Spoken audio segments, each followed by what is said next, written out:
Hello everyone, it's time for us to go and take a look at the iPhone SE3 and compare it against the iPhone 8 and see which particular iPhone is the better one for you. Now, the thing to keep in mind here for the most part is that between both, I love both these phones. I think they both were very good, but I will tell you between both, I think the iPhone SE3 is the better one, but I really don't even think there's a better one here. Like, I think both these phones probably aren't worth buying anymore, and we'll talk about that throughout this whole entire video. First things first though, if you do want to pick up some phones that I would recommend buying this year, links will be down in the description. You can get them from there and you can help support the channel at the exact same time. Now, starting off with the outside of both these phones, the iPhone 8, which came out back in 2017, on the front of this phone has a 4.7-inch Retina IPS LCD panel on it. And it's an overall pretty good looking panel. I think it was good when it first came out, but this phone quickly became an outdated panel for the most part. It became fairly old. I mean, it's just, especially with the iPhone 10 coming out the same time as the iPhone 8, it just quickly became an outdated screen and an outdated phone. So this type of phone has too much bezel on the top and bottom, no high refresh rate, it's not OLED, it's kind of an annoying thing. But that phone came out in 2017, so it's totally understandable. The iPhone SE3 came out in 2022, and this phone looks identically the same as the iPhone 8. There was no reason why Apple made this same type of design 5 years later. I still think it's kind of crazy that that phone is still being sold right now, but it's a pretty crazy thing when it kind of comes down to it, right? It's just something insane. You never really think something like that would end up happening,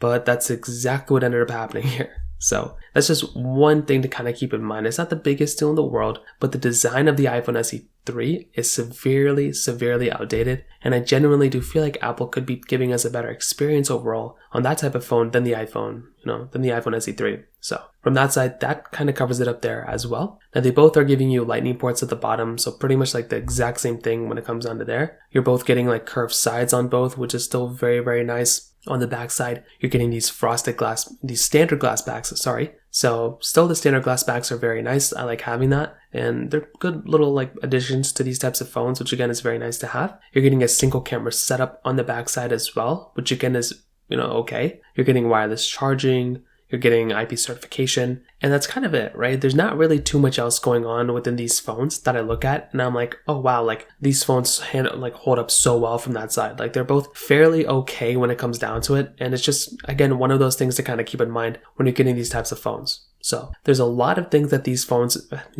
don't have that a lot of modern phones are basically giving you. So think of things like, for example, like a high refresh rate on the display. You're not getting a high refresh rate on either one of these phones, which may not be the biggest deal in the world, but that is kind of weird. You're also getting a home button versus the gestures. Having the gestures is significantly better in almost every single way than having a home button you have to constantly click. So that right there is another somewhat annoying thing you're going to have to deal with sometimes as well. And that right there is another very annoying thing. On top of that, another very big thing going on here is that with something like the iPhones, for example, like an iPhone, 10, that phone was giving you such a better display in every single way than something like an iPhone SE3, and that phone came out so long ago. So there's a lot of things to kind of keep in mind here. I would probably tell you overall in almost every single way that a device like an iPhone, SE3 is going to be a better experience than the iPhone 10 or the iPhone, 8. But I don't know. I feel like Apple could have done a better job back then. So from that side, that kind of covers it up there as well. Now on top of that, some other things to keep in mind here when it comes down to both is the cameras. The cameras are so similar between both, it's not even funny. You're getting very similar type of experiences between both when it comes down to the camera layout. So you're getting that single camera setup, so it's still exactly kind of the same thing for the most part. You're getting the same resolutions you can kind of film into. I mean, you're getting 4K at 60 on the back and 1080p on the front. The iPhone SE3 can go at 1080p at 120 frames per second, so that is kind of a nice thing to have. But beyond that, it's basically almost the same type of layout for the most part as well. So even though we have 5 years differences between these two phones, you're getting a significantly longer lasting phone on the newer one, which is the camera and everything, but it's almost the same type of layout in terms of the camera. So it's pretty crazy. I feel like Apple could have done a better job here for the most part, but again, what are you going to do? There's not really too much we can kind of do here. So I think that's just one thing to kind of keep in mind there as well. So if we're looking at phones, I will kind of tell you a device like the iPhone 8 is, an old camera, but the SE3 is really not that much newer, which is the craziest thing ever. So I think from that side, from the camera side, that kind of covers it up for the most part. Now, another thing is when it comes down to the software longevity, and this is probably the biggest difference here. So if we're looking at something like the iPhone 8, right, and we're looking at the iPhone SE3, the main advantage and the main reason why you'd spend so much more money on an iPhone SE3 than the iPhone 8 is the performance and the software. The iPhone SE3 is still supported with software, but the iPhone 8 is completely outdated with software. So the iPhone 8 has been outdated with software for many, many years now, right? It's been so many years since that phone has been outdated. I think since iOS 16, right?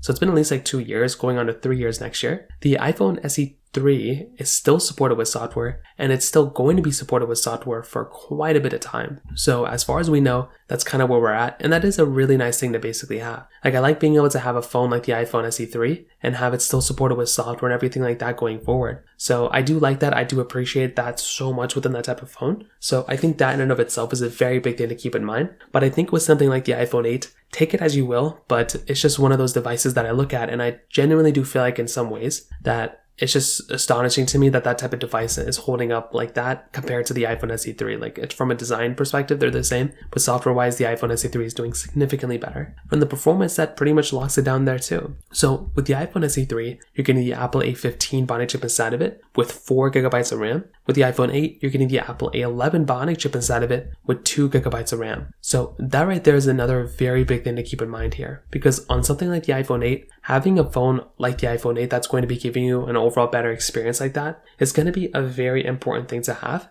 because with devices like the iPhone 8, these are very good premium phones. They're still okay, but the iPhone SE3 is going to be giving you such a better performing device in almost every single way. And that is something that I really do like and appreciate about phones like the iPhone SE3. Although they are very mid in a lot of ways, at least from a software and performance perspective, they're still very good. But I still feel like with a phone like the iPhone 8, and the SE3, they share one annoying thing from a performance perspective, and that is having to click that home button. It is such an outdated thing, having to constantly click that home button to go back home. Whereas on the iPhone on the iPhone 10, 11, 12, those iPhones, you can just swipe up and it'll basically take you back into your home screen. That is such a better, easier way of kind of using your phone rather than having to go through and constantly click the home button and all that. So that can be kind of an annoying thing, but even then it's not the biggest deal in the world, and you are getting an overall better performing phone on the iPhone SE3 in every single way than the iPhone 8. So overall, what I'll definitely tell you is between both, you're definitely getting, in my opinion, the overall better device in pretty much every single way you can imagine on the iPhone SE3 than the iPhone 8. But it's still fairly close, and I still feel like there is so much overlap between these types of phones that I do feel like if you're going to go through and pick up a phone, I think